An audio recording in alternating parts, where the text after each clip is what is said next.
السلام علیکم عزیز دوستو، آج ہم ایک نئے مہمان کے ساتھ آپ لوگوں کے روبرو ہیں۔ اور ہمارے ساتھ جو مہمان جڑے ہیں دلی سے سینئر صحافی ہیں۔ اور میں زیادہ تعارف نہیں، نام بتاؤں گا تو شاید بہت سارے لوگ جانتے ہیں، یعنی وہ ادارہ جس کے ساتھ سہیل انجم صاحب جڑے ہوئے ہیں، وائس آف امریکہ، جس کو سن کر ہم نے میں یہ سمجھے کہ صحافت کے متعلق اپنا جو شوق ہے اس شوق کو پروان چڑھا۔ بے حد شکریہ سہیل انجم صاحب، آپ نے ہمارے لیے وقت نکالا اور ہم آج آپ سے بات کرنا چاہیں گے۔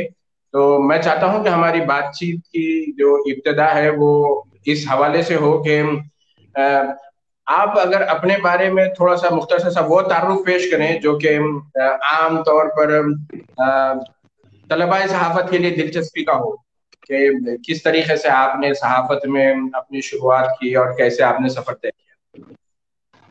جی بالکل۔ میں نے تو یہ ہے کہ 1982 میں علی گڑھ مسلم یونیورسٹی سے اردو سے ایم اے کیا۔ اس کے بعد 2-3 سال میں دہلی میں رہا اور مختلف قسم کے کام کرتا رہا، مختلف دفاتر میں جو ظاہر صحافت سے الگ تھے۔ پھر میں وطن چلا گیا اور وہاں 1985 سے 1987 تک میں نے دلی کے حفظہ علی مقصد کرتا رہا، اور اس کے علاوہ ممبئی کے اخبار کرتا رہا چھپتے ہیں۔ اس کے علاوہ اس سے پہلے میرے گھر کا ماحول ایسے صحافی ماحول تھا۔ ہمارے والد صاحب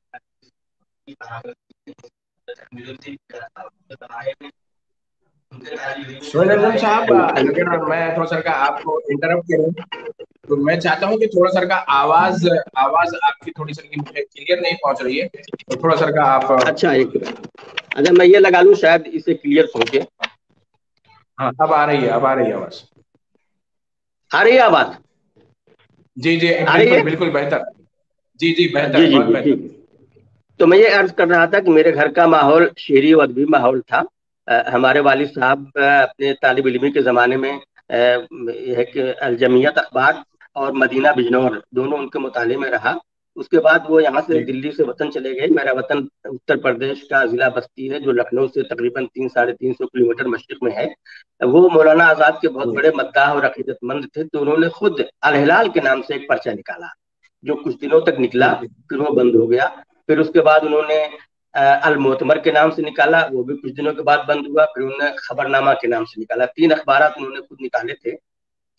اور اس وقت لکھنؤ کا قومی آواز شائع ہوتا تھا، جو ہمارے یہاں ہمارے وطن میں اگلے روز پہنچتا تھا، اور جب وہ ہمارے گھر جی پہنچتا تھا دوسرے روز شام کو، تو ایسا لگتا تھا کہ گھر میں بہار آ گئی ہے۔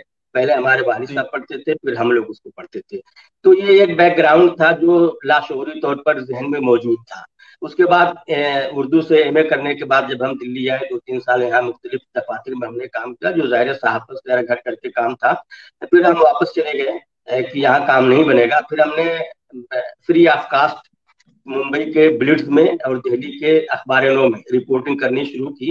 اور وہ فروری جی 87 میں میم افضل صاحب نے مجھے خط بھیجا کہ کیا یہ بہتر نہیں ہوگا کہ آپ دلی آ جائیں اور ہمارے اخبار میں کام کریں؟ میں نے کہا بڑی اچھی بات ہے، جی ملازمت کی شرائط بتائیں۔ تو اس وقت انہوں نے میری تنخواہ 700 روپے بتائی، تو میں فوراً چلا آیا دلی، بڑھیا بستر لے کر کے میں فوراً دلی چلا آیا۔ اور جی اس کے بعد میں نے اخباروں میں کام کرنا شروع کر دیا۔ 2-3 سال تک میری رپورٹیں مختلف اخباروں میں ان دونوں کے علاوہ بھی چھپتی رہیں، تو میں اپنے آپ کو بہت بڑا صحافی سمجھنے لگا تھا۔ اور جس طرح سے مولانا ماہر القادری جب مدینہ میں گئے تھے تو انہوں نے یہ سوچا تھا کہ میں تو بہت بڑا شاعر اور ادیب ہوں اور جاتے ہی میں صحافت شروع کر دوں گا، صحافت تو میرے بائیں ہاتھ کا کھیل ہے۔ لیکن جب وہ پہنچے اور انہیں ایک انگریزی خبر کا ترجمہ کرنے کو دیا گیا تو رات بھر لے کے بیٹھے رہے اور وہ مایوس ہو گئے۔ اگلے دن واپس جانا چاہ رہے تھے، لیکن ملک نصر اللہ عزیز صاحب جو جی ایڈیٹر تھے انہوں نے سمجھایا۔ تو وہی کیفیت میری تھی، میں اپنے آپ کو بالکل ہی نابلد پاتا تھا کہ میں تو کچھ جانتا ہی نہیں۔ بہرحال 3 سال تک اخباروں میں کام کرتا رہا۔ اس کے بعد ایک بہت اچھا اخبار شاہد صدیقی کے بھتیجے سہیل صدیقی نے نکالا تھا، ہمارا قدم کے نام سے، ہفت روزہ تھا، اخبار سائز میں تھا، روزنامہ سائز میں، کلرڈ تھا، تو میں اس میں چلا گیا۔ درمیان میں محفوظ الرحمان صاحب جو کہ دعوت کے ایڈیٹر رہ چکے تھے اور وہ ڈاکٹر فریدی کے اخبار قائد کے بھی ایڈیٹر رہے، انہوں نے اپنا رسالہ نکالا، اپنا ہفت روزہ، انہوں نے مجھے بلا لیا، میں ان کے پاس چل گیا، لیکن کچھ دنوں کے بعد وہ بند ہو گیا، تو پھر میں سہیل صدیقی کا اخبار ہمارا قدم میں آ گیا، اتفاق ایسا رہا کچھ دنوں کے بعد وہ بھی بند ہو گیا، پھر میں اس کے پرویز ہاشمی جو کانگریس کے یہاں ایم ایل اے تھے اور ایم پی بھی تھے اور منسٹر بھی تھے دلی میں، وہ ایک ہفت روزہ نکالتے تھے جریدہ ٹائمز، پھر انہوں نے مجھے انگیج کیا، میں اس کا ایڈیٹر انچارج رہا، اس کے بعد میں نئی دنیا میں چلا گیا 2-3 سال کے بعد، نئی دنیا میں شاہد صدیقی صاحب کے اخبار نئی دنیا میں ایک سال میں نے کام کیا، پھر اسے بھی میں نے چھوڑا، وہاں مجھے اطمینان نہیں تھا۔ اسی درمیان راشد شاہ جو آج کل مسلم یونیورسٹی علی گڑھ میں برج کورس چلاتے ہیں، اس کے ڈائریکٹر اب تو شاید نہیں، پہلے وہی ڈائریکٹر تھے، انہوں نے شروعات کی تھی، انہوں نے ایک اخبار نکالا تھا ملی ٹائمز، بہت اچھا اخبار تھا ہفت روزہ، تو میں اس کا ایڈیٹر انچارج تھا۔ اسی درمیان قومی آواز میں ہمارے دوست تھے، انہوں نے مجھ سے کہا کہ تم نے ڈیلی اخبار میں کبھی کام کیا ہے؟ میں نے کہا نہیں بھی، میں نے تو صرف ہفت روزہ اخباروں میں کام کیا، حالانکہ اصل صحافت تو ڈیلی کی ہوتی ہے۔ تو انہوں نے کہا قومی آواز میں کام کرنا چاہو گے؟ میں نے کہا بھائی اس سے اچھی بات کیا ہوگی؟ انہوں نے کہا میں ایڈیٹر موہن چراغی صاحب سے بات کرتا ہوں۔ بہرحال موہن چراغی سے انہوں نے بات کی، انہوں نے کہا اچھا اپنے دوست کو بلا کے لاؤ۔ میں گیا تو اپنے چیمبر میں لے کے گئے، انہوں نے کہا ہاں بھائی کیا چاہتے ہو؟ میں نے کہا سر میں روزنامہ اخبار میں کام سیکھنا چاہتا ہوں، میں نے روزنامہ میں کام نہیں کیا۔ کہنے لگے ایک شرط ہے۔ میں نے کہا بتائیے؟ کہنے لگے تم یہاں نوکری نہیں مانگو گے، کیونکہ وہاں قومی آواز میں یہ روایت چل پڑی تھی کہ لوگ جاتے تھے کچھ دنوں تک فری میں کام کرتے تھے، اس کے بعد یونین تھی تو یونین جو ہے اس کا کیس کرتی تھی اور اسے وہاں نوکری دلا دیتی تھی۔ تو انہوں نے کہا تم نوکری نہیں مانگو گے اور میں تمہیں کچھ دوں گا نہیں، تمہیں مفت کام کرنا ہوگا۔ میں نے کہا ٹھیک ہے میں حاضر ہوں، مجھے نہیں چاہیے، میں سیکھنا چاہتا ہوں۔ 3 مہینے تک میں نے وہاں پہ مفت میں کام کیا، اور پہلا کام کیا تھا کہ اس وقت وہاں ایڈیٹوریل جو ہے وہ لکھنؤ سے آتا تھا، عثمان غنی لکھتے تھے اور وہ رومن میں ہوتا تھا، وہ ٹیلی پرنٹر مشین سے آتا تھا، اس کو اردو میں ٹرانسکرائب کرنا ہوتا تھا۔ جو صاحب پہلے اس کو ٹرانسکرائب کرتے تھے ان سے موہن چراغی صاحب کی لڑائی ہو گئی تھی، تو انہوں نے کہا اچھا میں دیکھتا ہوں، دھمکی دی، میں دیکھتا ہوں کون آ کے کرتا ہے اسے۔ اب چراغی صاحب نے کچھ دنوں تک کیا، پھر انہوں نے مجھے بلا لیا، اب ان کی مجبوری تھی، انہوں نے مجھے بلایا، اتفاق سے وہ صاحب جو پہلے کرتے تھے میرے جاننے والے پہلے سے تھے، علی گڑھ کے ہمارے دوست تھے، تو وہ خاموش ہو گئے، وہ کچھ نہیں بولے۔ تو میں نے 3 مہینے کے بعد پھر چراغی صاحب نے کہا کہ بھائی 3 مہینے ہو گئے تم مفت میں کام کر رہے ہو، چلو میں کچھ تمہیں دیتا ہوں۔ تو انہوں نے 700 روپے مہینے سے آغاز کیا۔ میں نے کہا چلیے کوئی بات نہیں، بہت اچھی بات ہے۔ پہلے دن جب میں گیا تو ملک کے معروف شاعر ادیب اور صحافی فرحت احساس صاحب اس وقت شفٹ انچارج تھے، تو موہن چراغی نے مجھے لے جا کے فرحت احساس صاحب کے حوالے کیا اور کہا کہ یہ فلاں صاحب ہیں اور یہ سیکھنا چاہتے ہیں، ان کو تم ترجمہ سکھاؤ۔ انہوں نے کہا ٹھیک ہے۔ تو اس طرح سے چھوٹی چھوٹی خبریں مجھے دینے لگے انگریزی کی، اس وقت اردو یو این آئی نہیں شروع ہوئی تھی، یو این آئی انگریزی اور پی ٹی آئی انگریزی کی خبریں ٹیلی پرنٹر مشین سے آتی تھیں، تو ہم نے وہاں ترجمہ کرنا شروع کیا، اور وہ اوریجنل بھی اس کے ساتھ ہم لگا دیتے تھے جب ترجمہ کرتے تھے، تاکہ وہ چیک کر لیں، اگر کہیں غلطی ہو تو اس کی نشاندہی کر دیں۔ بہرحال 2-3 مہینے تک یہ سلسلہ چلا، اس کے بعد انہوں نے کہا کہ ایسا ہے اب یہ اوریجنل لگانے کی ضرورت نہیں ہے، آپ پرفیکٹ ہو گئے۔ اس طرح سے میں نے 13-14 سال قومی آواز میں کام کیا۔ جب 2008 میں قومی آواز بند ہوا اس وقت میں اس میں تھا۔ اسی درمیان گجرات فسادات کے موقع پہ 28 فروری کو فساد شروع ہوا تھا، اور 3 یا 4 مارچ کو یہاں دلی میں بلکہ انڈیا میں وائس آف امریکہ نے کچھ نمائندے رکھنے شروع کیے۔ آپ کے یہاں سے رشید الدین تھے، پٹنہ سے رضوان صاحب تھے، اور مغربی بنگال سے پرویز حفیظ تھے، دلی سے انہوں نے مجھے رکھا۔ تو پارٹ ٹائم تھا، ظاہر ہے وہ اسٹنگر کا کام تھا۔ تو قومی آواز میں رہتے ہوئے 2002 میں ہم نے وائس آف امریکہ کے لیے کام شروع کر دیا، اور اتفاق دیکھیے اصل میں قومی آواز کا دفتر بہت ہی کھلا ہوا دفتر تھا، وہاں بڑی فراخ دلی تھی، موہن چراغی بھی خود فراخ دل تھے، وہ خود دیتے تھے خبریں کہ بھائی یہ لے لو تم، اس لیے تمہارے وائس آف امریکہ کے کام کی چیز ہے۔ وہیں اخبار قومی آواز کے دفتر میں بیٹھ کر ہم اس کی خبر بنایا کرتے تھے، اور قومی آواز کا دفتر ایسا تھا کہ جہاں 1 منٹ بھی خاموشی نہیں رہتی تھی، بازار کا شور ہوتا تھا، کہے ہوتے تھے، ایک دوسرے کا مذاق اڑانا، اسی میں ہنسی مذاق میں پوری ڈیوٹی نکل جاتی تھی، پتہ نہیں چلتا تھا۔ موہن چراغی خود آ کر کے سب کے ساتھ شامل ہو جایا کرتے تھے۔ اس کے باوجود میں نے ریڈیو رپورٹنگ، ظاہر ہے باہر کی آواز نہیں آنی چاہیے، شور نہیں ہونا چاہیے، بڑی مشکل سے بہرحال میں نے 2002 سے لے کر کے 2008 تک 6 سال میں نے